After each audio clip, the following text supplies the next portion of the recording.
Starting.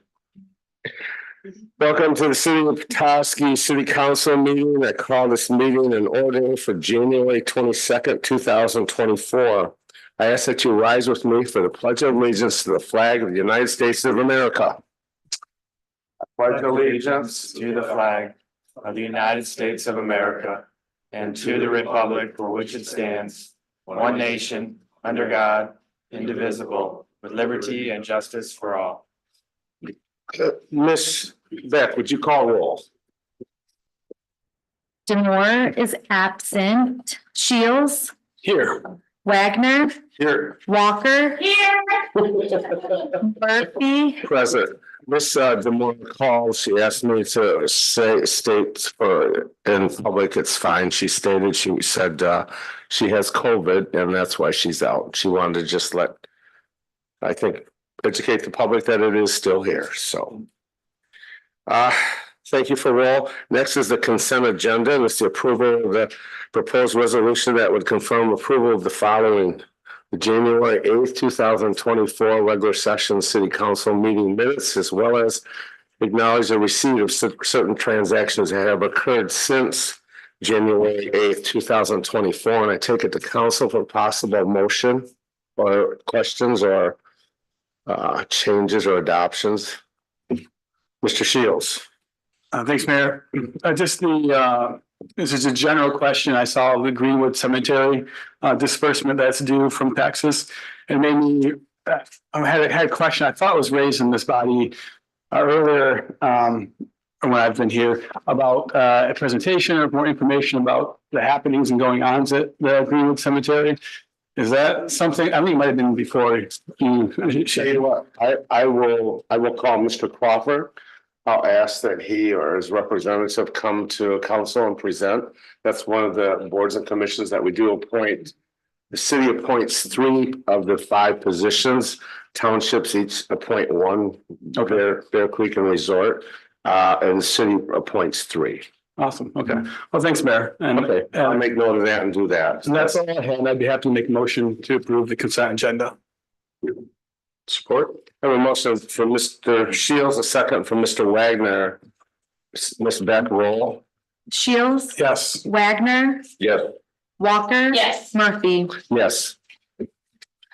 Next is public comment. This is your opportunity. Step to the mic, turn on it so it's green, and give us your full name, full address, and you can address this council. I can't guarantee that you'll get a response, but you will be able to present to them whether you have a question, comment. Somebody will get back to you. But at this point, if you have that opportunity, the mic is available. Does anyone wish to speak to council at this time? If it is something that is on the agenda, I'm going to ask that you hold for that period of time. Okay, you will have an opportunity when that item comes up on the agenda.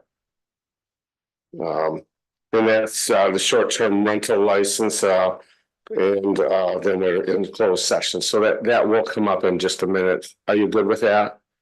Is there anyone else wish to speak to council this evening? Sir, come on up. Full name, full address. Hit the machine.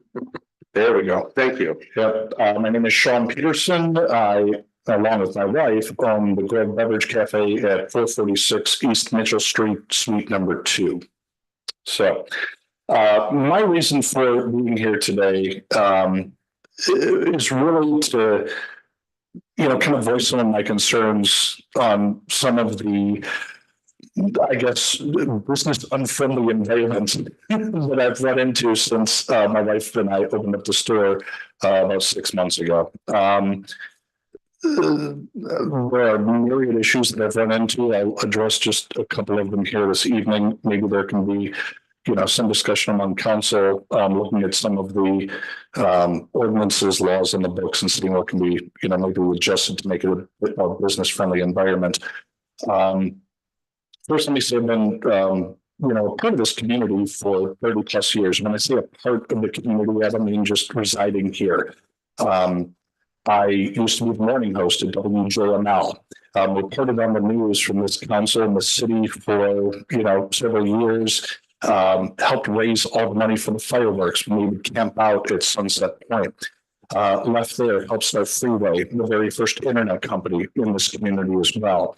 Went to go work for the Wine Guys, became part of leadership Little Traverse. I have volunteered my time with the Tip of the Night Watershed Council, Top of Michigan Trails Council, Little Traverse Conservancy, Salvation Army. I mean, the list could go on. So when I say I'm a part of this community, I mean that I am a part of it. So when the time came for my wife and I to open our business with a couple of options, there are several communities nearby, and this is not the only town, but we thought, you know what, this is where our roots are. This is where our friends are. Let's go to Petoskey. Things started out great. Folks within the county, particularly the gentleman I was dealing with from the planning or from in the county planning was great to deal with. And then things kind of started to go downhill from there. The first approach that I got was from the downtown management. And I would have thought that initial meeting would have been, welcome to Petoskey. What can we do? What can we do to help you succeed? There are these different programs available, something along those lines. Nope, the entire discussion was predominantly about parking. This is where you can get your permits from. Don't let your employees park on the main streets. If you need tokens, yada, yada, yada. I had brought up a couple of issues of signage. First and foremost, there's a large sign pole outside of where my building is. I don't know if you're familiar with it. It used to be a Gulf oil station.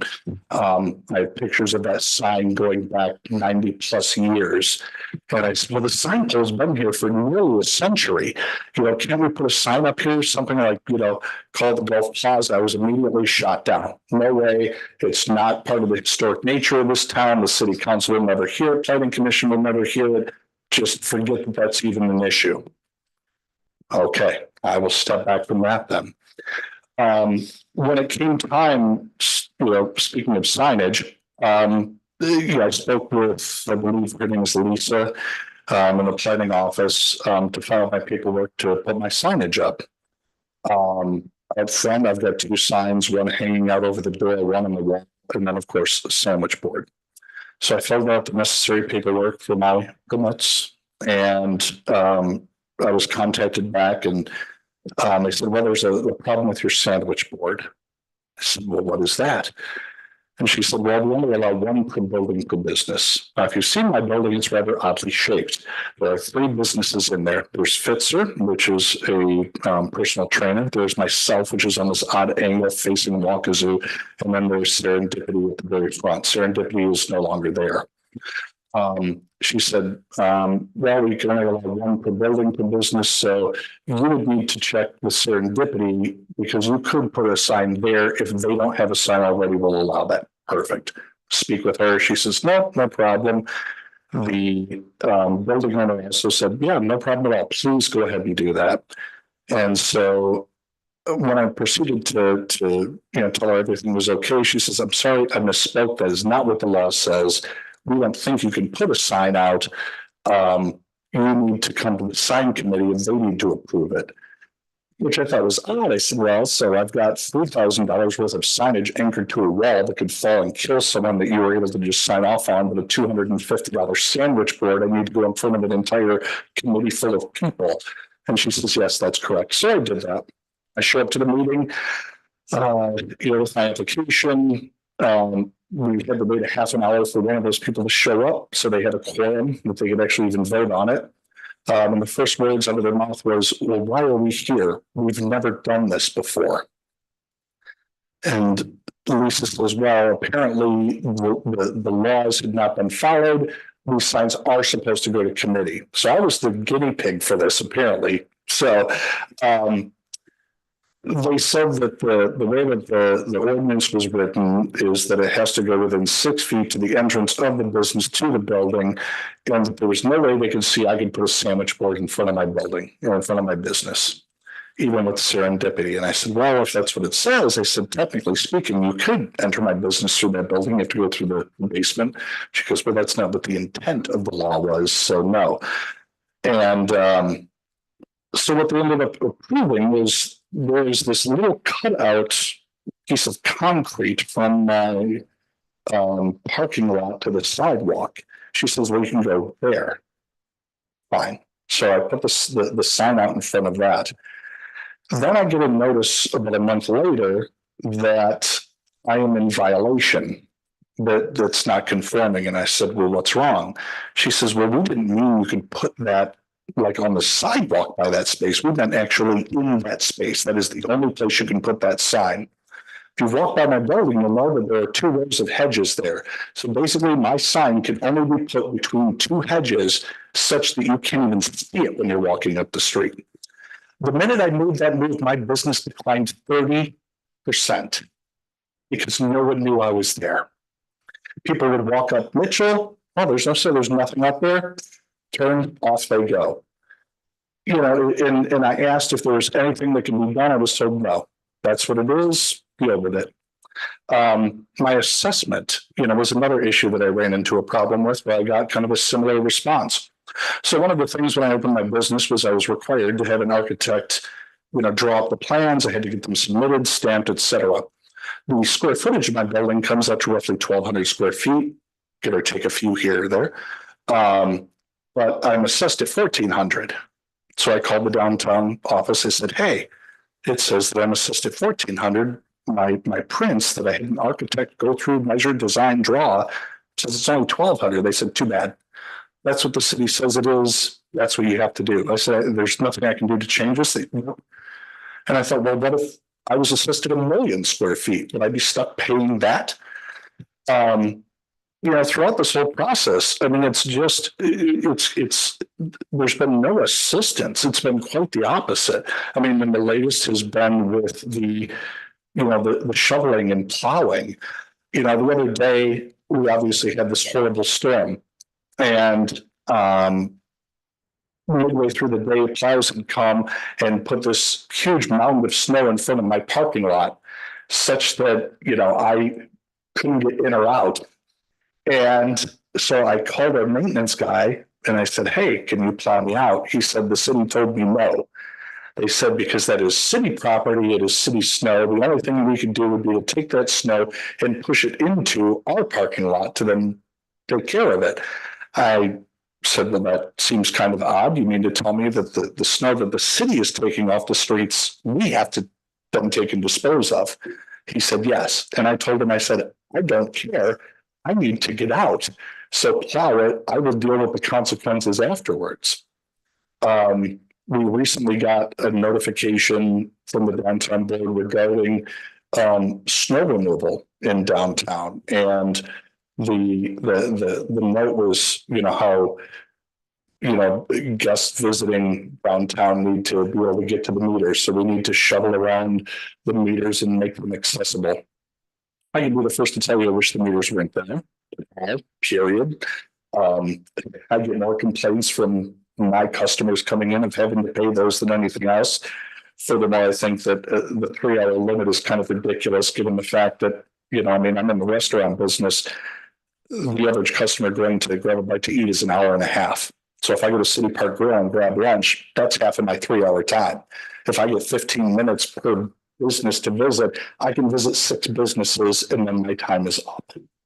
And then we're telling them, you need to leave, get out of town. You've spent your time here, go somewhere else. I can see that, they talk about the need for turnover. Yeah, maybe in a major metropolitan area where you're doing quick business is fine. We're a resort community. People want to spend time. We want them going into the shops. I want to walk into their Cub Outfitters and spend 20 minutes, looking at what I'm going to buy, go into the dressing room and try it on, and then still have time to go to the next shop without going, oh, I have to leave. You're at 9.5 minutes and normally it's 5. Okay. I'm going to let you. Okay, so just wrapping up here, so the shoveling thing was another issue. In the notification that we got from the downtown board was all about, you'll be ticketed, you'll be fined. I mean, that is the message that I, as a business owner, have gotten from the moment I moved in. I mean, I've been open for almost 6 months now, and just as an example, the downtown board, they have a full-time marketing person apparently. Do you know nothing on their social media mentioned I opened? I mean, so I'm kind of wondering, where all of this is going. So these are just a few small examples. I would love the council to just kind of take a look at some of these things. We have a lot of vacant storefronts in Petoskey, especially on my end of town, no question about it, particularly with the loss of Petoskey cheese. I miss Katie's shop dearly. I miss Katie coming into my shop. I miss going to her shop.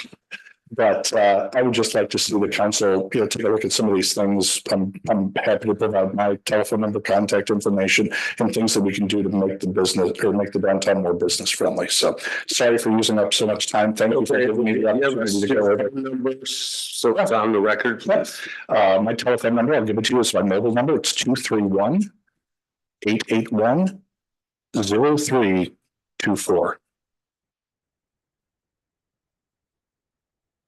All right. Anything else of this list? Is there more on the list?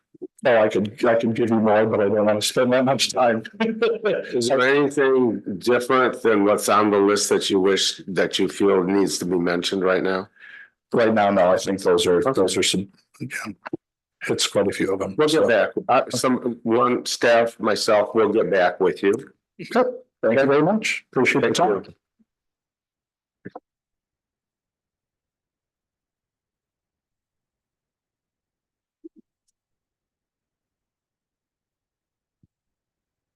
So, 1 second, oh, yeah, sure. but you're good. Please. Are you ready? Yes, go. My name is Tiffany Leno. I'm probably gonna cry and get emotional because I really love this town and I'm super bummed about the way I've seen it change in the last 16 years.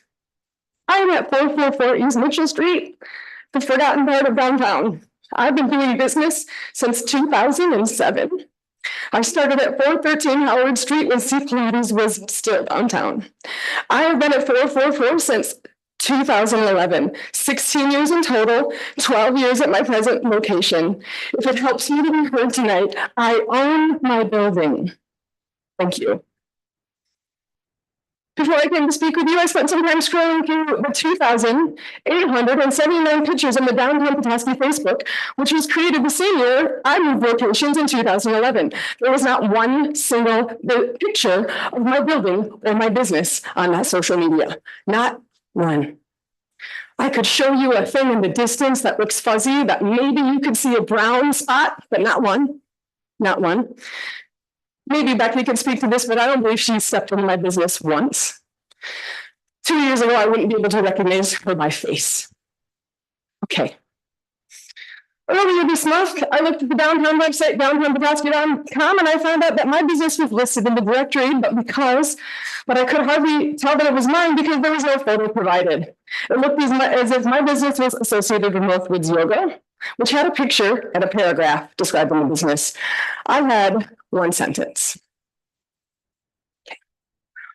I also had to correct my address in the Petoskey shopping map during the pandemic.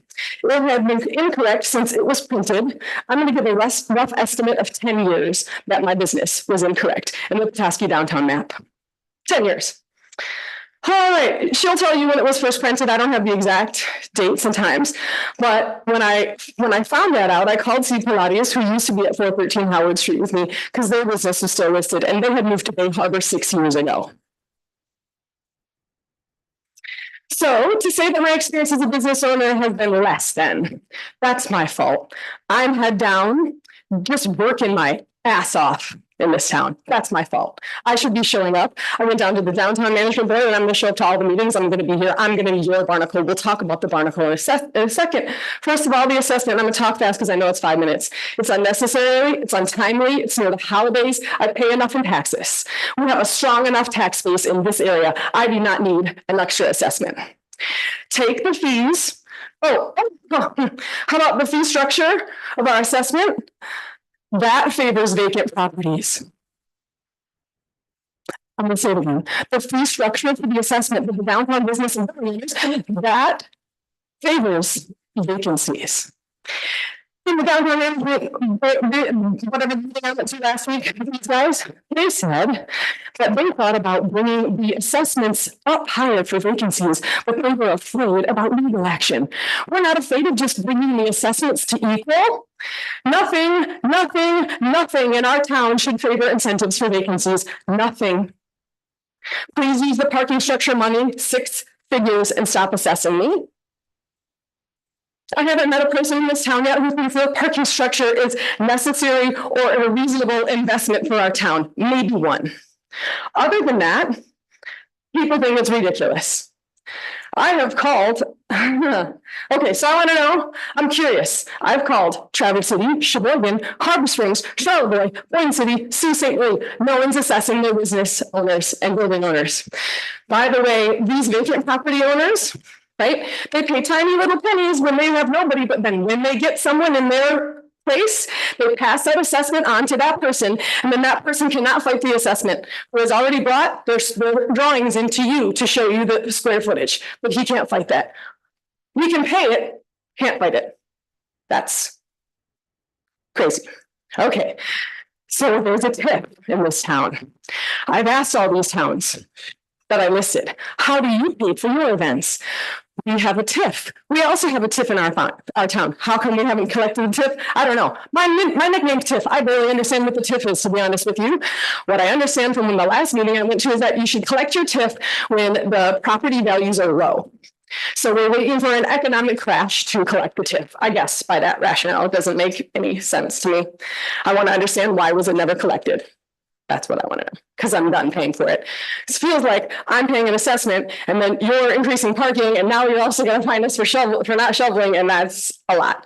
On to parking. Aggressive, unfriendly, pushes people away. We've extended the time to 6 p.m. We've extended the spaces beyond the library. No one even parks in those spaces. And I think it's Woodland beyond the library. It doesn't even make sense to have them there.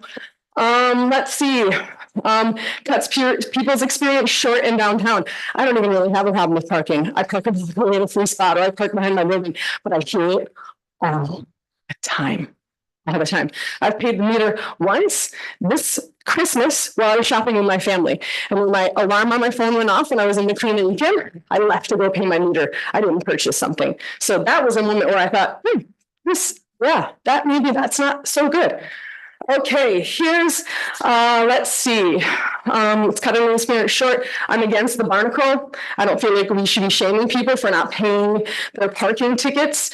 That's going to be okay for someone with a lot of money, but for someone who is an impoverished person who cannot afford the stacking fees of the parking tickets, who's maybe a single mom and maybe choosing to feed their kids overpaying that barnacle is going to mean I can't get to work that day. Also, if you want to look at the Emmett County Helping Hands page, homelessness has gone up in our town. I have been giving money to people on the streets this summer, and I never did that before in my town. That concerns me. Okay, I'm also against the hammer. Do you know what the hammer is? If you work in the downtown parking office, you might know. I get curious. I talk to the people who take the money out of the meters. I had a young man who told me, guess what? My favorite part about parking downtown is that when the parking meters are frozen, we get to hit them with a hammer to open them up and let them in. Then you go to wondering why parking meters aren't working for citizens. The hammer, I'm against that, and the barnacle. I'd love to bring the courtesy ticket back. I first worked at City Park, lanyap. That means you give people more than they expect. I run my business by lanyap, okay? I was proud to work at City Park. Great business organization. That means we give people more than they expect. I thought the courtesy ticket was our town being like, hey, we're awesome. Come back. People are gonna like that. When we took away the courtesy ticket, I felt a little bummed because I thought that was our way of our town being like, look, we can do something kind of nice, kind of special, kind of inviting. And it just took away that feeling, that lanyap. Let's see, calling parking enforcement agents ambassadors is a joke. It makes our town look ridiculous. I think we can all agree with that. They are not ambassadors. Thank you. Vacancies, absentee landlords. What's the action plan? What is the action plan for the absentee landlords? I have lost enough neighbors to absentee landlords who do not fix roofs, who patch ceilings. People across the street from me have buckets and we have rain coming in the rain. What are we going to do about the landlords who don't fix the buildings? Is that the code enforcement officer's job? I hope so, because I'm bummed to think that person's just going to be ticketing people for shoveling. Absentee landlords. There's no defined language in our books regarding these tickets on the snow shoveling. If you want to think that's gonna be a way to get absentee landlords to do something that's ridiculous, that's gonna get Reading mad at his guy who does the shoveling, and that guy's a good person. I'd like not to lose Reading's present maintenance guy, because he's nice. Thanks. Suzanne Email, defending the studio building, what they do about the excess snow on the streets. Every business pitches in money, and the more businesses that pitch in, the more affordable it is, and the city covers that for the business owners. Because when I went to the downtown management whatever that meeting was, can't say it, I'm just a little too nervous. It was expressed that Becky believed they should do the shoveling until Christmas, and then after Christmas, the merchants have all this extra time to do the shoveling, so they could be out there doing that. And let me tell you, after Christmas, the merchants are hustling to do a BOGO sale, to get their stuff on the social media, to get their clients to come in and purchase things. They're rearranging the window that has Christmas. They're planning for spring and summer. And also, that idea that the merchants don't need anybody to shovel after Christmas doesn't take into consideration fitness businesses who get busier after the new year. That's our busy time. Okay, merchants are always working. We don't have just, all of a sudden extra time to do shoveling. Here's my idea. If we don't want to assess us and we want to do something about the budget, let's put the chamber in a Reading building. Let's take the folks for the downtown management and put them in the chamber building, and let's put the chamber office in a Reading building.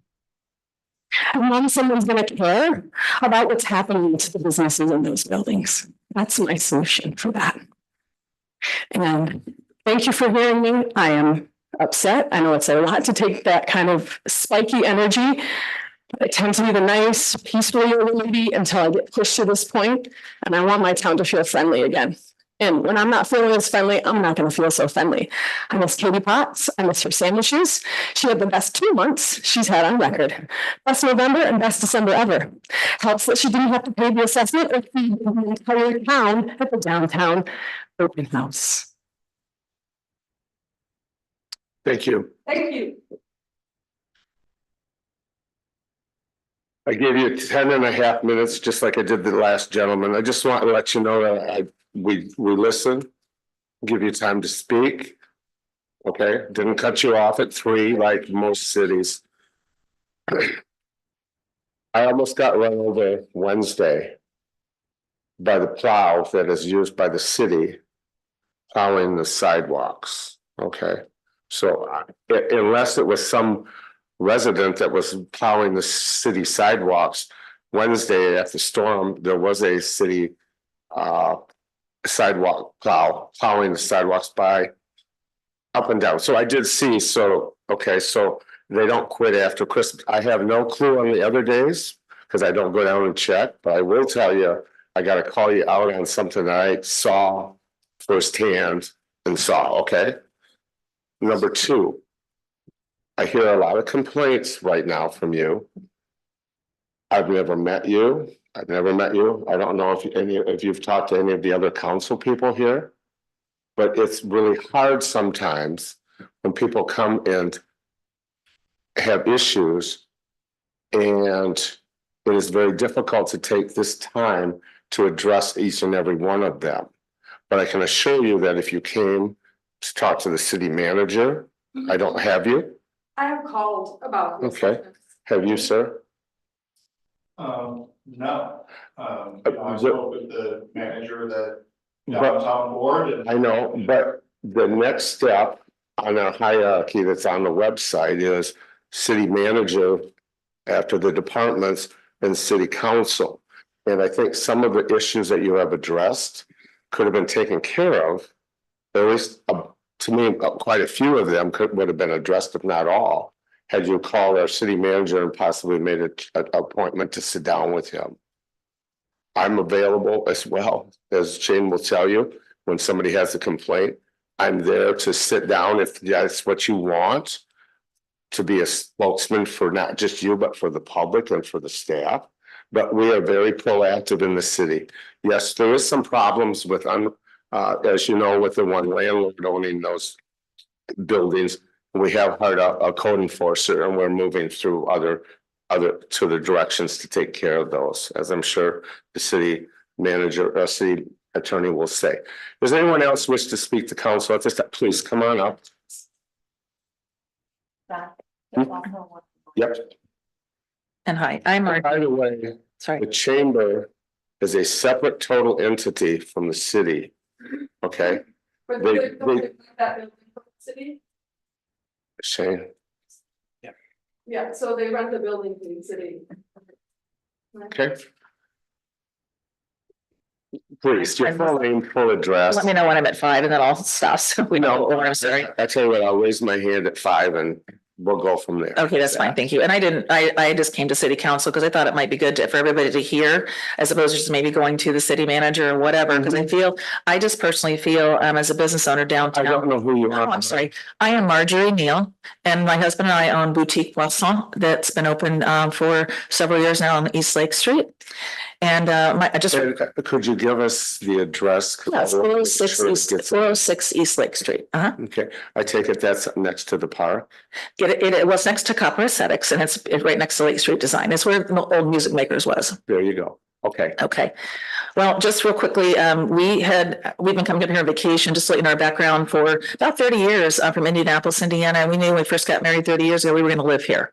That's just what we knew. First time we thought we wanted to be here. So we've been people that have been up here, been shopping in your town, all these things, all these years. And we finally decided to move here 3.5 years ago at the end of COVID, which was a strange time to move when everybody was in lockdown. But that being said, we moved up here and what I'm getting ready to say right now will be something I'd like to talk to someone about at a later date. But right now I'm not going to bring that part of it up because when we moved here, we were going to open a bed and breakfast. And we were told by Amy Tweeten that we were allowed to do that. We had checked all rules and regulations, knew all this. And then 2 months after we buy that house, she said, you can't have it. You can't open a B&B. So that's not for today's discussion because that's a separate discussion. But I want to, but we own the house on Washington and Howard Street. It's a big, beautiful 4-story Victorian. So that was not able to be used for the purpose that we purchased the house for. So that started us on the wrong foot with the city to start with. Okay. And I realize Amy Tweeten is no longer here, but when you've got people moving into your city and investing in such a huge place, such an expensive place and wanting to do those kind of things. And then after they move in, you tell them no. And so can we appeal it? No, you'd have to get like a sixth of the people to, a variance, nothing. We could get nothing. So being new in the town, You did go for a variance. Yes, we went for variance and they denied that too. Okay. So being new in the town, I'm from a city of 2 million people. So I'm used to, and we've had 5 other businesses before. So this is not my first rodeo, but ever since we got to town, we've had nothing but problem after problem after problem with the city, getting our business open, just like this gentleman said, a bunch of things that didn't need to happen. So that's not why I'm here today. That'll be another time. But today is parking. Today's parking is snow removal. My desk, my checkout desk is right in front of the window on Lake. So I probably have one of the best views in the city because I'm literally looking outside. It's not in the back of the store. And the thing about parking that's been frustrating for years, I understand that's been a big problem for years for everybody. There's not been any solutions. There's not enough money in the till or whatever to do things. Becky Goodman has been a good ambassador to me since I've been here. I will say that I consider her a friend. So she's been an ambassador to me and been real kind to me. And so has the chamber. So I don't have any issues with those people in particular. My problem is just with the philosophy. As you all probably know, I hate that we're referred to as parking Nazis in this town, but that's what our guests, that's what a lot of downtown business owners, employees, everybody call the parking service people. And I don't think as a downtown outreaching to the community, we are a resort town. We want to bring people and we want to make people feel really comfortable, want to be here and participate in our businesses and buy from us and stay longer. With that kind of attitude or that kind of thought process about how downtown functions, I think that makes it difficult for those people. We don't have locals coming down much because of parking. And I feel like one thing that might help, and this may be, everybody may gasp at this, but I think we should say parking from December 1st through the end of April is free downtown. And here's why I say that. The businesses are suffering in January and February, March and April. I can tell you as a business owner, I've done very well in my first couple of years, but there's nobody that walks in the door a lot of times for days and days and days, Monday through Thursday. And that's everybody, because it's not just us, it's everybody. And so when you need to get people downtown, they need to have a reason to come. And a lot of locals don't come shop because of the parking stuff. And so I feel like if we could do that for free, we're not going to lose that much money because there's not that many people down there. But I think if we let people know, hey, we're going to do free parking for those months, they would just be flocking to downtown more from all the areas around and everything. I get clients in my store that are all worried when they get a quarter, they're going they're gonna get me. And they said, will they get me? And I said, well, they will. If you're a minute or two of it and they happen to walk by, that's what happens, because that is what happens, honestly. So I'm not trying to bag the downtown. I want to support the downtown and support fellow business owners. But I've seen, and I have gone downtown and talked to Becky Goodman about this, and she's been nice about it. I've talked to, is it April? And I've talked to several people about this for over the last time I've been here. Anyway, so I've had people, old ladies in walkers walking in front of my store, barely get in the car and they're writing a ticket. And they're like, please don't write a ticket. And it just slaps around. There's no compassion. There's been nothing. And I see our clients being treated that way. And I'm not making that up. I'm an RN. Okay. I've done that for many, many years. And as a healthcare professional, I'm like, what are we doing? We have to look at what we're doing to people. That's how I feel. We have to look at what we're doing. And we are really driving people away. So I think we have to be careful as a city about our parking policies. And I think we have to really look at those again. And in the summer, if we do need more parking, maybe we put a capital campaign together, possibly. I know you have to be a nonprofit and do all that, but churches do it. A lot of places do it. There's enough money in this area. We could pull that parking together. If we need a lot offsite or whatever we need, we can do it. But somebody has to be just motivated to do it. I would be motivated to help. I'm offering help. I'm trying to come with solutions and not just problems. The other thing is about the snow removal. I felt that it was a very autocratic top-down type of an email when I received that, and I feel like it wasn't very business-friendly from January the 8th. And I realized that Becky wrote it, but she's writing on behalf of the DMB. She's not writing on behalf of Becky, you know what I mean? And I really am friends with her. So you don't need to talk to us like we're in kindergarten. When that comes out like that, it makes us feel like, you've got another person just trying to find us, trying to get us. Why not just talk to Chris and talk to the people that are seasonal about their problems instead of treating the whole downtown that way? It should be directed at the people that are actually doing it, not at the entire downtown. It's fine to say what the policy is, but I think you really have to direct it where it needs to go instead of making everybody else upset about it. And I've shoveled out from my store. I always clean out in front, and I've shoveled out to the street. Just this last storm, they plow right over it and pile it up this high again. And there was something that was said in the email from Becky about, hey, this is how you shovel. You put the snow here, you put the snow there. And you can't get these big snow piles. We have clients, meaning customers, that are complaining about having to climb over the snow piles to get to the meters. That's true. I have an knees replaced, and I'm struggling, and I'm pretty able-bodied. I'm struggling trying to get up there sometimes in front of different places. And every time I open the path to my door, it basically, am I at 5? I'm at 5, okay. Basically. Oh, no, you're at 7.5. I'm almost done. So basically, as soon as that happens, then they plow right back in, and it's again, they let it get full of ice. I've noticed the last week, they've gotten rid of them. And I'm like, praise God, they finally got rid of those. What they need to do is get rid of those all the time. That's what they need. The city needs to do it. We pay a taxes. I live downtown, and I pay a hefty tax. And I feel like as a downtown homeowner and downtown business owner, I should be able to expect the city to keep the snow mounds out of the front of my business. I'll take care of my little place in front of my store, but that's how I feel that they should do that. Mm-hmm. And I think that would make a lot of sense. And the downtown, maybe they come and do a snow blower twice a day, possibly on certain days. But who's responsible for between the sidewalk and the street? Who's responsible for that? The city? I don't know what she's mumbling. The city? The right of way you're talking about? There's like where the snow piles are between the meters. That's all. That whoever's responsible for that, we just need to keep that clear. Just like they did this a couple of days ago, it looks great. So whoever did it, bravo to you. Let's keep it that way. And that's pretty much all I have. Give you 8 minutes. Thank you. You're awesome. Okay. Appreciate it. Yep. Anyone else wish to speak counsel at this point? There's somebody online. Please.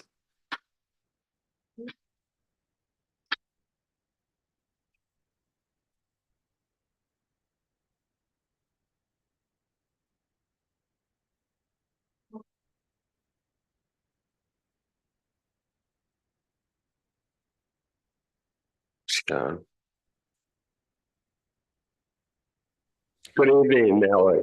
Good evening, Mallory Powell, 215 West Mitchell Street, where I'm sitting right now. So I had not intended to speak tonight. I'm actually not going to speak on the STR agenda because I don't think there's anything that needs to be said here. But I couldn't help but feel remiss if I didn't speak after hearing the last 3 speakers. I'm hearing a lot of frustration with laws being enforced that aren't on the books, laws being enforced unevenly. Even just in this meeting, every single person was given a great deal longer than 5 minutes, and I have been stopped before or at 5 minutes every single time I've spoken. last week, Councilman Shields made a really great comment and a really great point about what is happening with the city right now. At Planning Commission, at city council meetings, we hear over and over and over that this town is dying. How do we attract younger, newer, vibrant businesses to this town? It is an attitude character problem, I believe is what he said. And I just want to point out how strong and how palpable that is in every single business owner that has spoken tonight. And also, when it comes to having time and procedural due process and due process to speak at meetings and to be heard in front of our council, to be heard when emails to the city, to council, phone calls, meetings go unheard, nothing happens after them. And then you are the only person cut off before 5 minutes. One time it was at 3.5 minutes I was cut off. And you are constantly cut off and told that there's a more appropriate place, like a hearing, for example, which in many cases is required by law. And you are told and you are constantly quieted. Where is the appropriate place to speak? Because if we're not having hearings, which are required by law often, and we're violating procedural due process, and then people try in their best ways possible, respectfully, to approach people in a multitude of different ways. I have tried every single avenue that I have tried to have, and I have been stopped at every juncture. Never once has anyone asked my phone number to follow up with me. In fact, I have to send multiple emails. I have meetings with my council people. I send emails that go unheard all the time. You've all received them. What are we going to do to fix the fact that we are enforcing laws that aren't laws? The fact that the laws that we do have or the laws that are enforced are not enforced equally and fairly, giving equal protection under the law. What are we going to do about the violations of due process? This is a massive problem for a town that is dying. And I, like so many of those other business owners, came here under the same pretenses. We were longtime visitors. We were enamored with this community. We wanted to better the community and bring so much of what we loved and become a part of this town.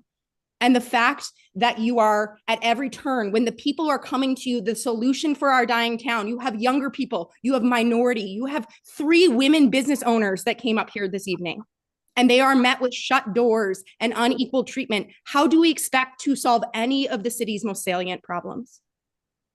And I would appreciate if I could get a response the same way that everyone else just got a response, because I saw effort to contact people after meetings. I saw efforts to answer questions.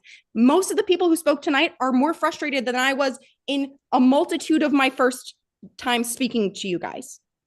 I cannot understand, and I am looking for someone to show me the character of this city and to show me that they hear us and that they understand, to explain to me why this is happening and to show a real intent to make it better. Thank you. Thank you.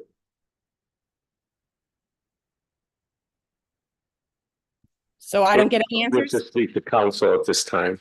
So- Is there anyone else?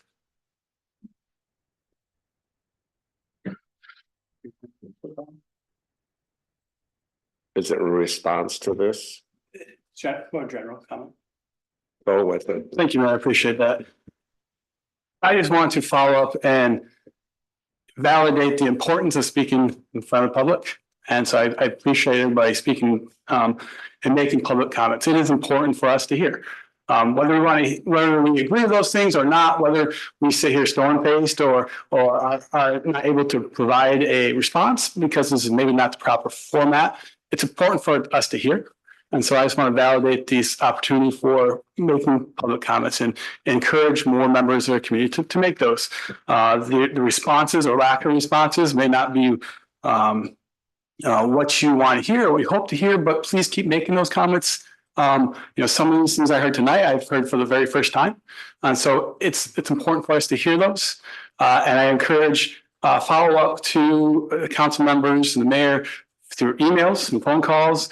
Again, as the last speaker said, maybe that still doesn't get what you want, but it's important for us to hear those messages and via public comment and be contacting us directly. So I just wanted to emphasize that. Thank you, Mayor. I think with my opportunity and giving you time to speak, making sure that they have your contact numbers. There's a real concern about your concerns, and they will be addressed, but they won't be addressed here in the public setting right now, because I think there's a better way to do it than that, a more constructive way, okay?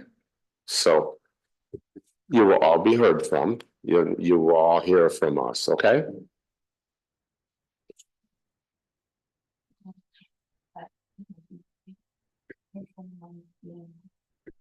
We're beyond public comment. One thing that I cannot respond to, and the council can never respond to really, and this is from legal advice, is when you start talking of lawsuits and suing, petitions, whenever any of those activities get involved in the play of discussions, city council, myself, we are unable to respond to you because it's taken it to the legal levels of it, okay? So I just want to let you know that there's times when we can respond and can't respond, and it's best to do it individually and to know that, there is a time when we cannot make any comments, okay? Just for the general public. Moving right along, we're gonna have city manager's update, and I'll call on city manager Shane Horn for an update. Thank you, Mayor. Wanted to brief council. Annually, the Petoskey Chamber does a kind of state of the community event. That event is scheduled for Friday, February 9th. This will be at the Crooked Tree Arts Center, starting at 1 o'clock where the doors open. So annually, they ask for kind of a review of the previous year. And so tonight, I've just kind of shared with you what I responded to the chamber with, and I want to run through that quickly. A lot of these things you all are well aware of and know about, but I wanted to kind of run through that with you this evening very quickly. So starting with, and again, this is looking back on 2023, starting with Parks and Rec. Kendall and his staff continue to work with the Friends of the Winter Sports Park, seeking grants and through a capital campaign for the Winter Sports Park. In 23, the city received a $150,000 grant from the Michigan Sports Commission for this project. As of the end of 2023, over $850,000 has been raised toward the fundraising goal of $1.2 million for this pavilion project at the Winter Sports Park. Also, the slope restoration of the Little Traverse Wheelway remains a high priority. We did receive a $1 million grant from Eagle using their high water infrastructure funds. This is for engineering and design work. We are in that process right now. We're hoping to have a final design and engineering ready by the end of 2024, which as we get closer, we will be engaging the community and getting feedback on a variety of concepts that may be of interest to council, obviously, and the overall city itself. Marina gas tank replacement project was completed in 23 as well. These are from grant funds from MDNR, Waterways Commission. The Bayfront clock tower was refurbished in 2023 with all new motors, canisters, and LED lighting technology. And also Mitchell Street, the entrance to our wonderful downtown at US 31 to Emmett Street was reconfigured with assistance from Public Works, Downtown Management Board. This entrance received new sidewalks, lighting, signage, landscaping, which drastically improved the view shed as you come into downtown. This project did receive a 2023 Beautification Award at the Petoskey Chamber celebration event earlier this year.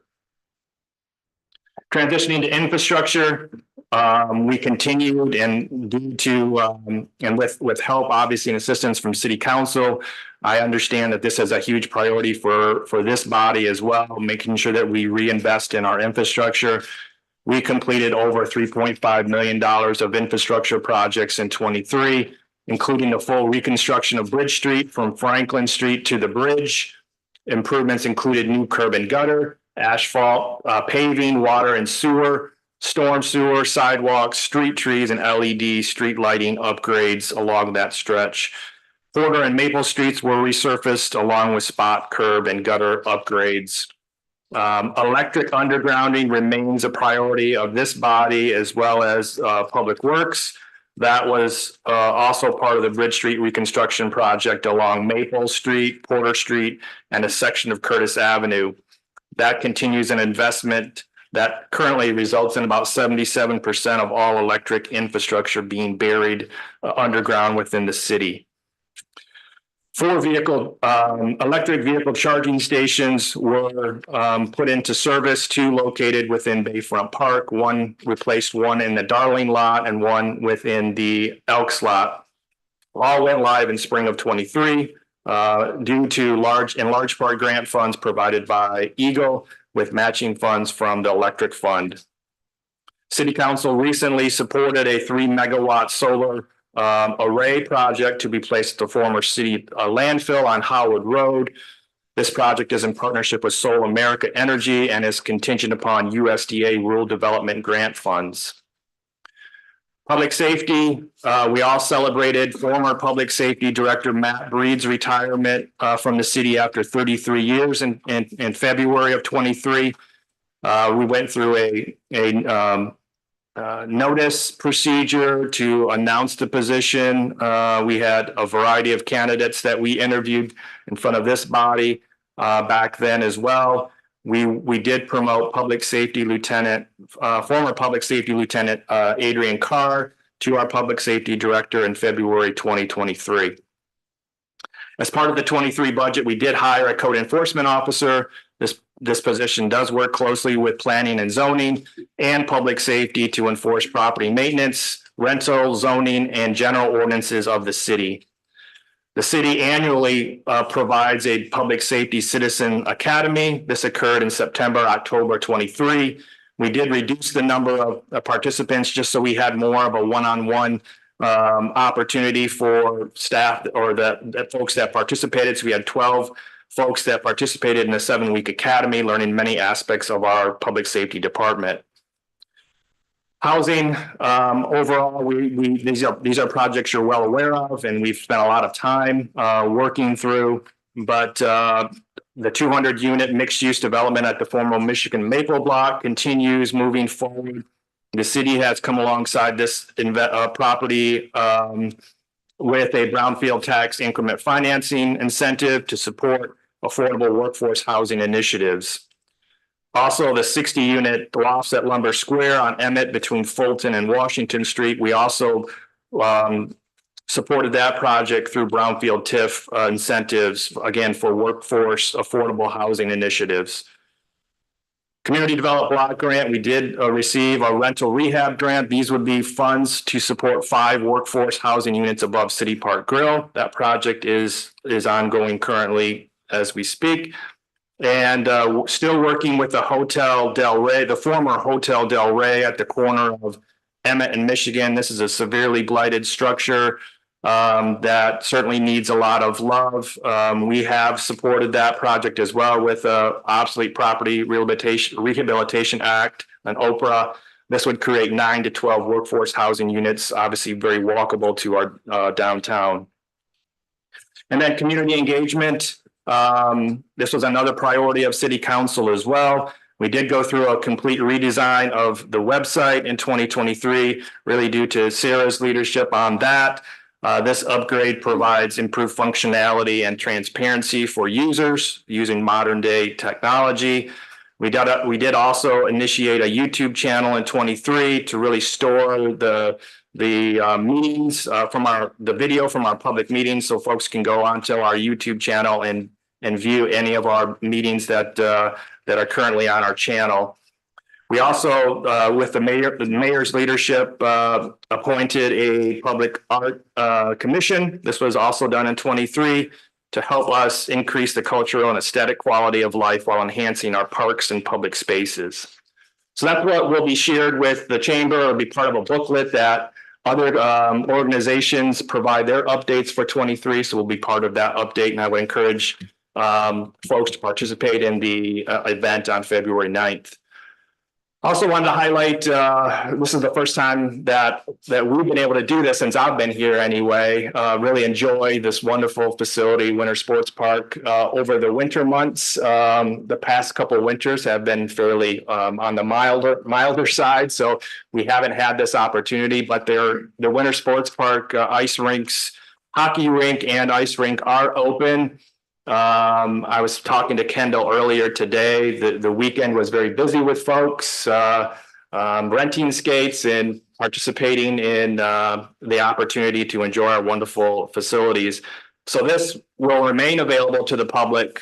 Sledding Hill, the rinks themselves, Monday through Friday from 3 to 8 p.m. and then Saturday, Sunday, 12 noon to 8 p.m. So we encourage folks to get out while the weather continues to cooperate with us. So that's my comments. Happy to answer any questions. Any question, council?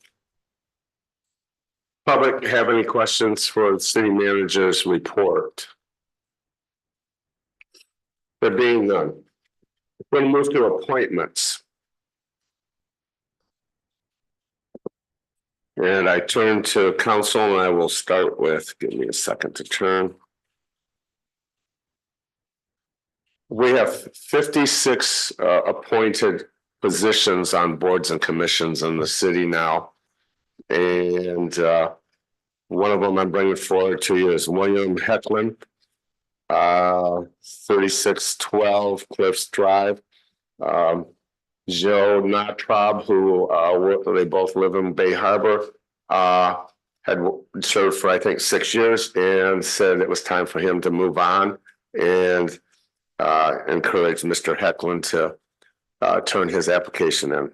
Having followed through on that, I think he's a good candidate for it, and I'm taking it to City Council for the approval of my appointment.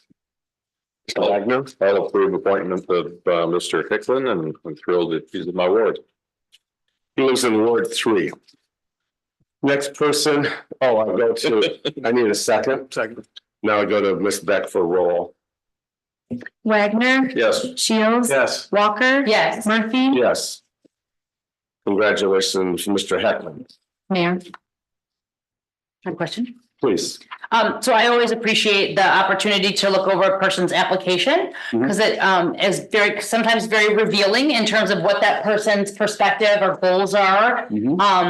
Serving on a commission. And in this context, Mr. Hicklin was very clear about, he has a strong interest in property tax equity and property tax equity in terms of assessment and allocation. So I was just very curious, that piqued my interest about what does equitable property tax assessment and allocation look like to a person that would serve on this commission? So I look forward to maybe leaning in and asking him that question at my own opportunity. He also, he's a registered surveyor, registered professional engineer, and full-time caregiver as part of the things of what he does. I'll summarize it more. He serves on the Bay Harbor Community Council. He's Rotary Board of Directors, Senior Corps of Retired Executives Chair, lecturer at North Central Michigan College as on finances. So I felt his background was exceptional and would give a good balance to the others that are on the board. All set. The next one is for the Parks and Rec. It's Jennifer Buchanan. She had served us the last 2 years term, and I'm bringing her forward. She's long time worked for the Tippecanoe Watershed Council.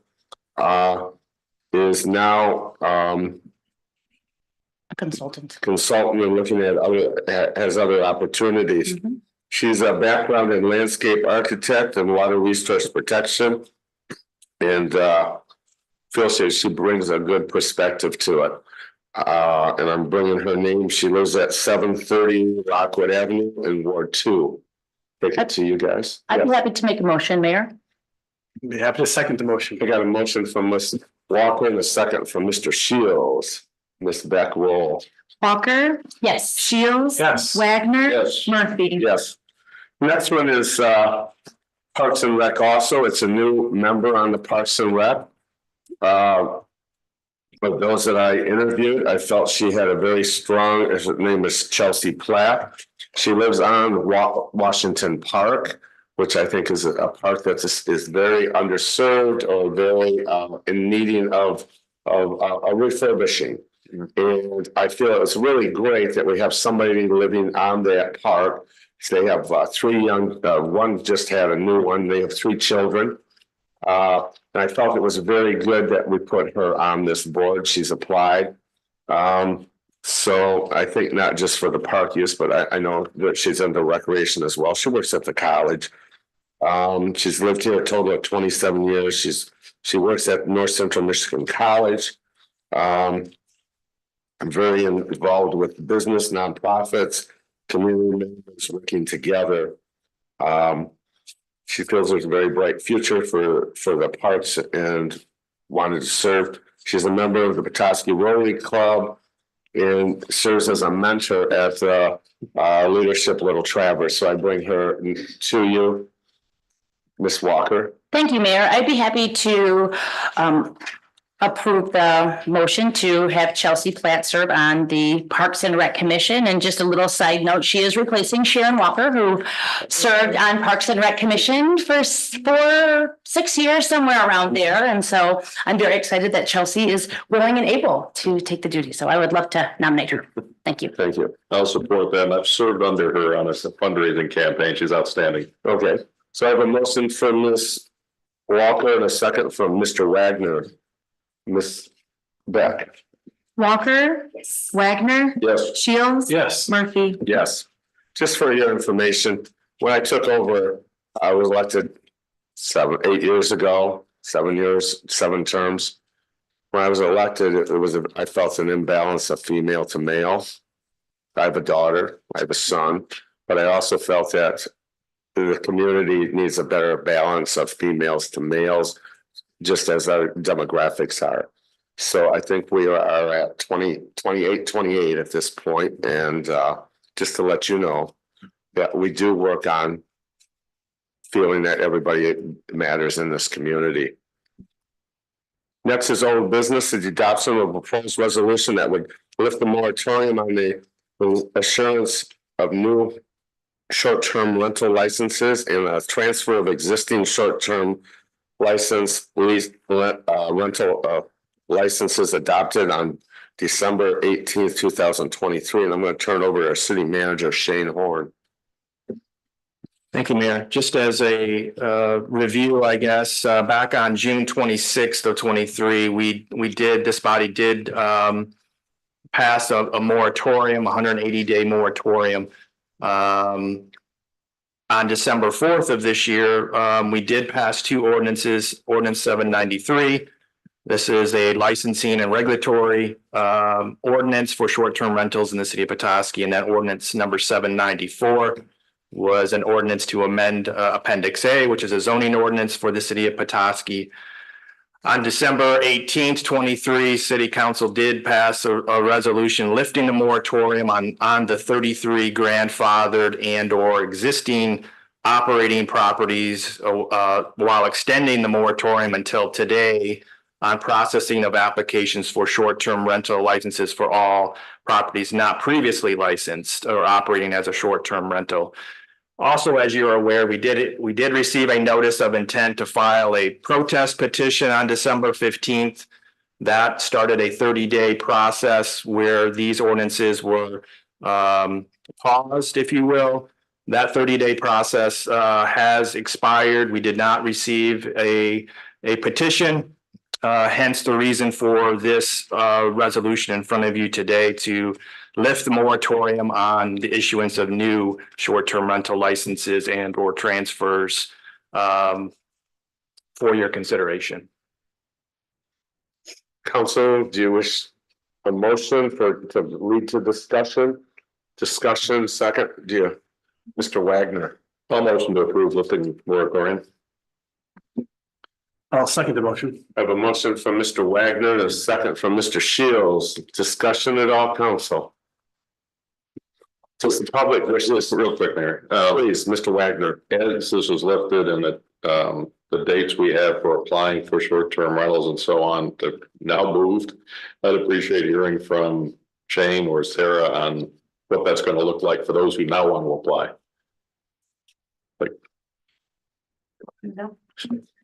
Mr. Beck. So we had 33 existing license holders, and as of Friday, I believe 27 had already submitted their documentation. So they're in the process of getting inspected, et cetera. So tonight, after you guys, if you approve lifting that moratorium, tomorrow begins where any new, brand new short-term rental that is in an allowed district under ordinance 794 could apply.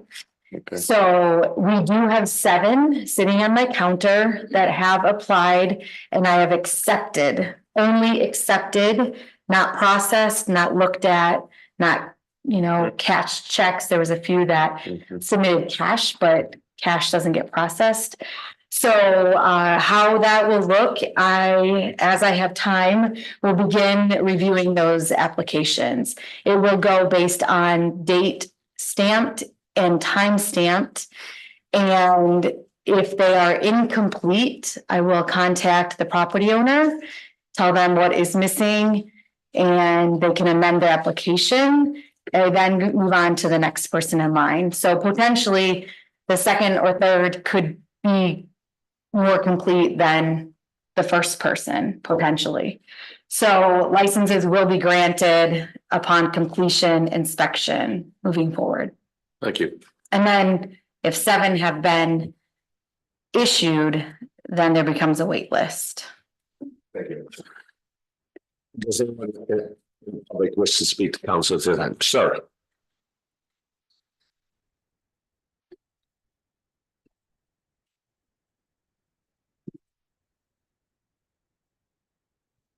Thank you.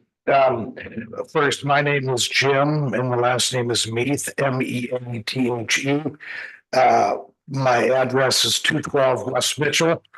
And my phone number is 313-510-4805.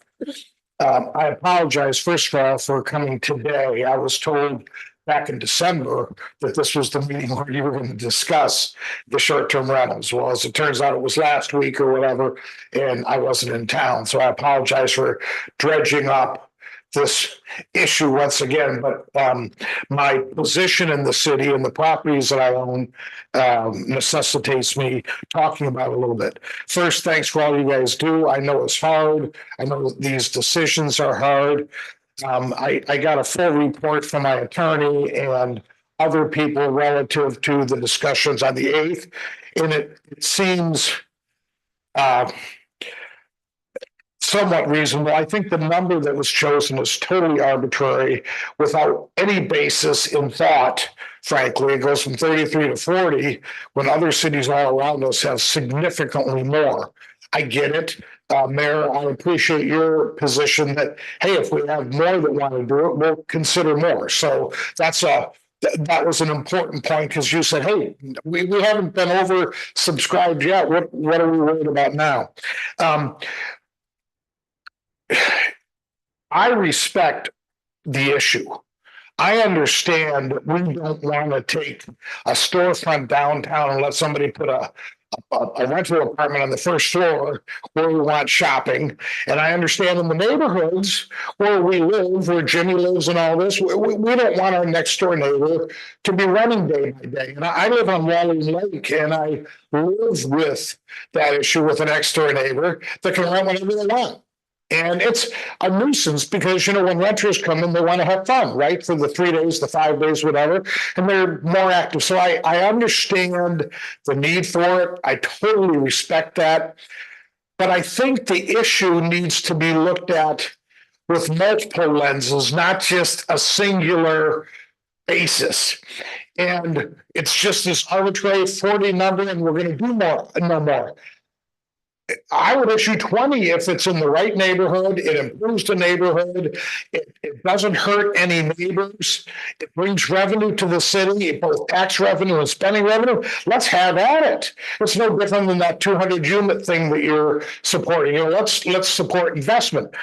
And so if you could give me 4 more minutes, I just want to show you guys what we're dealing with here. And some of you may or may not know, but this is the first property that we bought. Or excuse me, this is the first property we bought 10 years ago, and that was the floor. Then we bought this property. As you know, we're in process of buying this property, and we own this property here. So it's all in a little neighborhood, Liberty Street in Mitchell. And by the way, I would love you people to come and see this, to see what we've done and ask yourselves, should we do more of it? So this is the area in which I'm referencing right now, okay?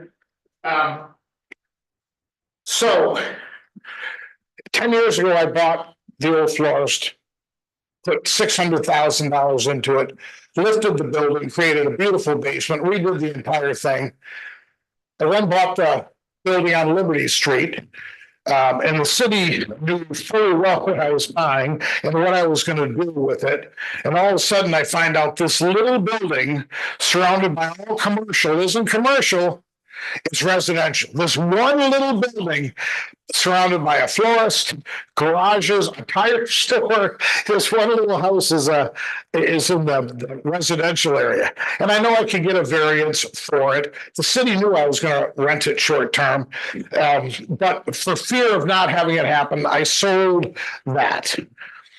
Then I'm building, as you can see, if you drive down the street, 2 more units. All told, I've invested $3 million. What street? I'm not sure where you're talking. You drive down a. Mitchell, if you drive down Mitchell Street, and my office is right there. Where's your office? That's what I showed you on the map. Liberty Street in Mitchell. Okay, Okay, there's 4 corners on there. right. It would be on the northwest corner, I think, next to an orange barber shop. Northwest corner is Jet's Pizza, that spot. No, 1 block over further, closer to the city. Bucktown in Mitchell. So Wachtel. You're an entire city, Is it- Liberty, West Mitchell and. Yes, exactly. Wachtel. Yes. Okay. I didn't know that was another street that we don't even consider. So that's the area that we're looking at. And again, I've invested $3 million in that area. Just to give you a little example, the taxes when I bought these properties was like $1,600 for all of them. It's now like $28,000 with the 2 new ones that are going to come. I would think that you would want us to do this. I wouldn't think anybody would be harassing us about it. But no, we're getting ticketed by the city because of we didn't permit the right permit, which is so frustrating. I think, God, I spent a fortune. I had no intention to make it ugly. You know, the thoroughfare entering Toski is horrific. And I'm being polite. It's awful.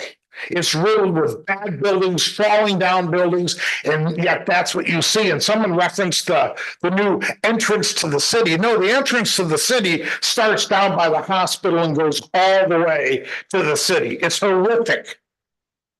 And here I am trying to really make it beautiful, and I'm being fined by the city. It's crazy to me. So By the building department. by the guy that runs around and sends fines. Yeah. And I'm thinking, wait a minute, you guys, I'm not doing anything. I'm not harming anybody. I'm surrounded by my business. And I get, $6,000 in fines. It's craziness. But so let me just offer, just so you can see this. This is just a quick picture of the 4 projects that we have going, that we had or have. Thank you. You're welcome. Going.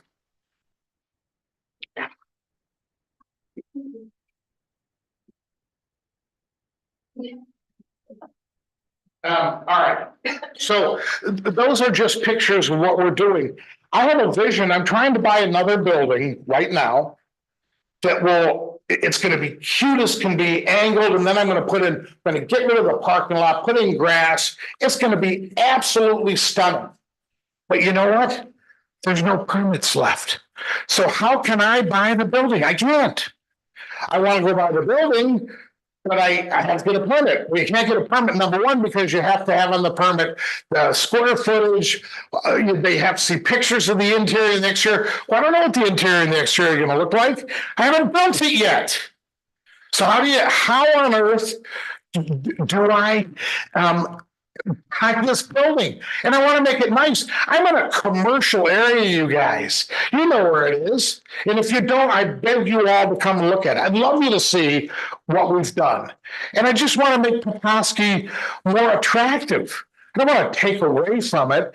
And so this arbitrary number, we might not get a permit. And I've spent $3 million. Does that make any sense to you? No, it can't make any sense. So I'm gonna offer. 9 minutes. What's that? You've talked for 9 minutes now. Okay, good. So I'm gonna show you a building you all know. I fully assume you all know it.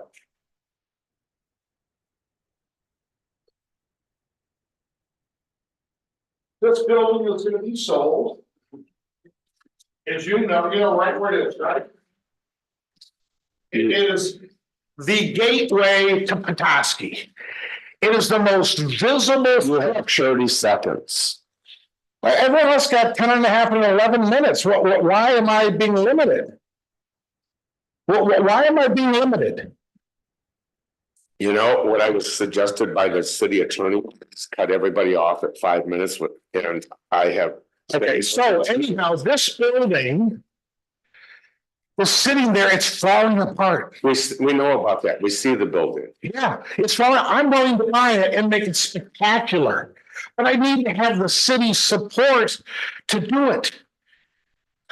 I don't want to hurt the city. I want to make it, literally, when you drive by that, you should say, whoa, Petoskey is great.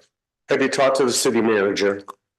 Okay, what am I going to talk to the city manager about? This is just occurring. The stuff that you're talking about, which is handled day by day operations by him. So you're saying you can grant me a permit right now. I can just call him and he'll say, yeah, I'll give you a permit. I have no idea what you even want a permit for. We're not in the permit business piece here, okay? We're not in the part of running. Set the number of permits that are permissible. You said there's 30 permits permissible. So you are in the permit business. You have limited what we can do in the city. Mayor, to answer your question, yes, we have contacted the city manager's office. Hey, So again, thank you. I know it's a hard job, but I'm asking you to think about investing. It's just not, I'm not taking old buildings and charging $100 a day. And somebody said in the last meeting, I guess, that I'm competing with hotels. I am not competing with hotels. We charge $1,000 a night. Hotels don't do that. And these people come with families and they spend a fortune in the city. When you're spending $7,000 a week, they spend a lot in the city. Thank you. thank you. Anyone else wish to speak to council at this point? I'm just asking a question. Do I need to come up here? Yes. Here's a question about the Airbnb. And that's what you're referring to now. Obviously not bed and breakfast, but Airbnb. So you approved 7 others. In which district? Because my home is downtown. It's in the downtown, it's considered part of downtown. I'm at Howard and Washington. But my understanding is that is not a place in which I can do an Airbnb. Is that correct? As long as it's not on the first floor. I'm sorry, what? Restricted. Sarah, I'm sorry. answer just the question. I'm not sure. I'm asking a question because I'm not sure. I don't have the ordinance in front of me. It's ordinance 794 and it does list the exact allowable districts. Okay.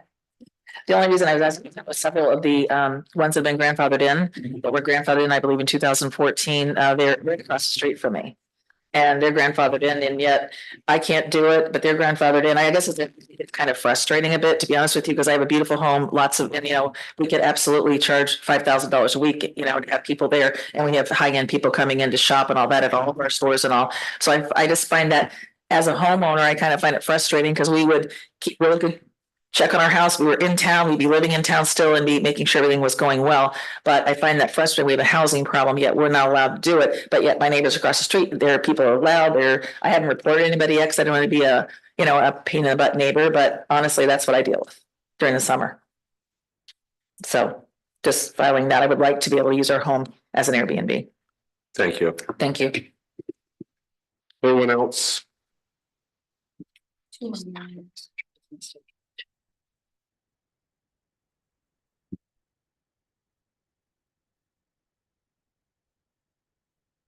Ms. Powell? No.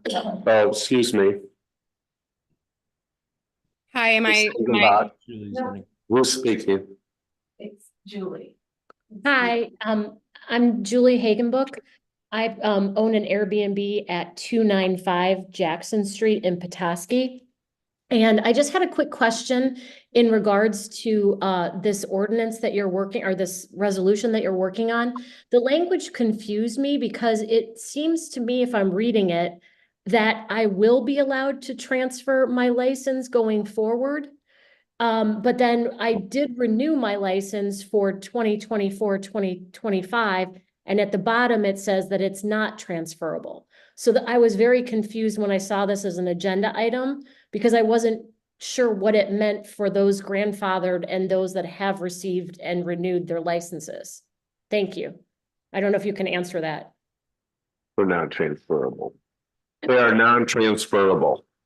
But the ordinance that you're working on says that they would transfer. That's why I didn't understand. No.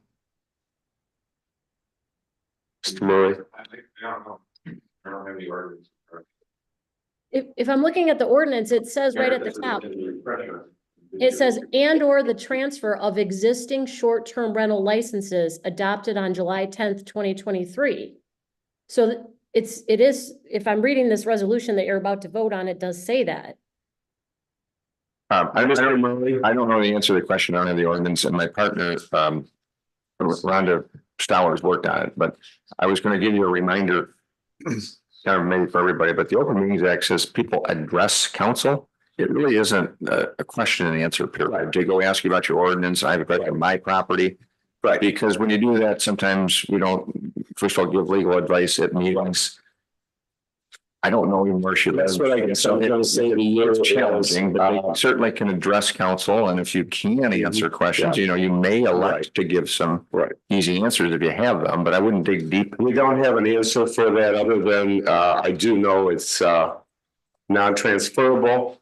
And on your other question, I would have to get with our city attorney, who is not present right now, that dealt with that to get the exact answer, okay? Okay, thank you. Yep. Next.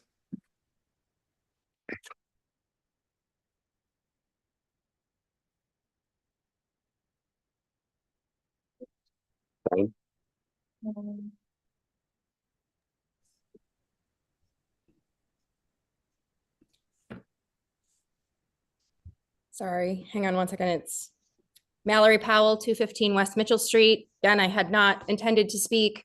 I just wanted to make the point when Jim Meath went on and talked about his properties that we are directly across the street in B3.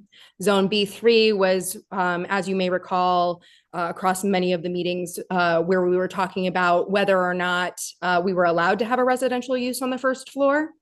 I will offer also that my husband offered to show you your own zoning ordinance and actually asked if he could approach council with the ordinance in the same way that Mr. Meath came up this evening and showed you several pictures of his properties.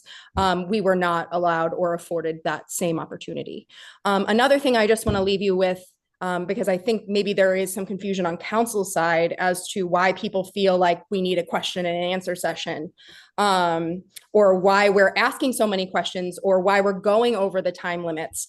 If a hearing isn't held, which is, I believe, required by law for a zoning ordinance, Where can we expect to have these questions answered? Because as I said, I send emails. I set up meetings with my wards person. I have called and spoken on the phone to other members on council. I repeatedly call and get no response when I know others are getting response from our city clerk. My city manager hasn't responded to an email from me in months. I do that ad nauseum. So there was no hearing either at council or at planning commission. In fact, the first time I spoke, I was cut off by the mayor at 5 minutes, being the only person that was cut off at 5 minutes. And I was told that I would have an opportunity to address this at a hearing at the next meeting. Yet not only was there not a hearing, short-term rentals weren't discussed at the next meeting at all, and there was a public hearing for something else. And then at the meeting following that, you voted to adopt your ordinances. So not only is this a huge violation of due process, but where are we to get these questions answered? I respect what the lawyer is saying about not having a question and answer session, but what did the lawyer say when they advised you not to have a hearing on this ordinance update? John Powell, 215 West Mitchell Street. One last point here. Mr. Meath from Go referenced the attorney that he's working with, and I'd like to ask all of you, how many times have you been contacted by any attorney that you allege that we have been working with? I can answer it for you. It's 0 times. So in having Mr. Meath, who from the beginning said, I'm working with my attorney, speak and be treated how he was, and to have the treatment that we have received when we have not had an attorney contact you once is absurd. Yet. And just to address Julie Hagenbuck's question, moving forward, just because you guys respectfully declined to answer it. I did say this at the last meeting as well, and I am saying this as a matter of fact, a statement of fact. Julie, I would encourage you to go look at the planning and the zoning enablement. To address city council, excuse me. We cannot address anybody in public on this process. Okay, well then I can address it to council. I'll address it to council. I addressed it to council last time too, when I was talking about the fact that you can't rule by a resolution, which would apply to the cap, would apply to the moratorium, would apply to all these unlawful things. One thing, though, it is written into the zoning ordinance that you cannot transfer your non-conforming grandfathered use. That is actually incorrect under Michigan law. Michigan law, and it's a home rule state, meaning that the city of Petoskey is only granted power as given by the authority of the state. Grandfathered rights, non-conforming lawful rights, they transfer with the property, not with the owner. So Julie, to answer your question, there's nothing they can do to stop you. So if they try, you should get a lawyer. Thank you. Thank you. Anyone else wish to speak to council at this point? There being none, I go to Sarah Beck for roll. Wagner. Yes. Shields. Yes. Walker. Yes. Murphy. Yes. Next is new business, is discussion of the work session topics and dates. I'm going to ask that we table this at this point till the next meeting. Ms. Demore requested, would it be, would I consider postponing this so that she could be a participant in the work, discussing work sessions and topics. If you feel you don't want to do that and you want to continue, I think I do need a motion to table it. Mr. Shields. Make a motion to table this agenda item. Ms. Walker. I'll second the motion, Mayor. A motion from Mr. Shields, second from Ms. Walker. Go to Ms. Beck for roll. Shields. Yes. Walker. Yes. Wagner. Yes. Murphy. Yes. Next is city council comments. I'll start with Ward 2, Mr. Shields. I just want to quickly thank the Public Works Department. I know there was a water main leak of some sort, and I don't know all the details. I know that I saw the crews out there in the rough conditions of the winter dealing with the leak, and I just want to appreciate the staff out there working on that. Mr. Wagner, Ward 3. Yeah, thanks, Mayor. I want to echo what Derek shared earlier, that public involvement and you all coming here tonight is really appreciated. It's an important part of our process. And we've said it many times before, we do want to be business friendly, and we actually get compliments from some where we are business friendly, and your input though, we listen, as the mayor said, so thank you. Ward 4, Ms. Walker. Thank you, Mayor.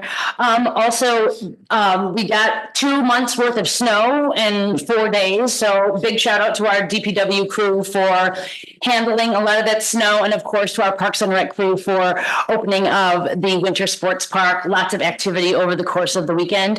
I also want to piggyback and encourage people to attend every public meeting that exists. And the business owner from 444 East Mitchell Street and I attended the Downtown Management Board on Tuesday of last week. I would have attended the Planning Commission meeting, but that was canceled due to poor weather. I do want to encourage everybody. Back in 2022, the Downtown Management Board commissioned a strategic plan for the city of Petoskey and our downtown. And everything that was mentioned here tonight is outlined in the strategic plan. So a lot of these problems and solutions are ever present in a plan that was created over the course of a few years with public input.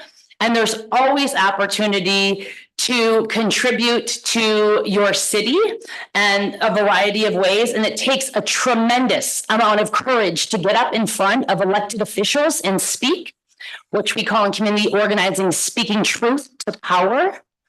And I really believe that people should feel empowered to do so. I know that I personally, working in the public sector and having served for 5 years, have felt isolated and been told that it wasn't appropriate for me to speak in a public meeting. So that just charges me and empowers me to go ahead and spread that word wherever people feel like they aren't being heard, because that's a problem. So I thank everybody for their time, and I really appreciate the Downtown Management Board. I saw a commission of volunteers lean in to every person that attended that meeting, asking them, thank you for coming here. We see that there's a new person in the room. We've never seen that person attend our meetings before. That was the kind of commission and group that I would love to see my city promoting and highlighting and encouraging people to step up and participate in those commissions and those boards. So thank you very much. Next is closed session.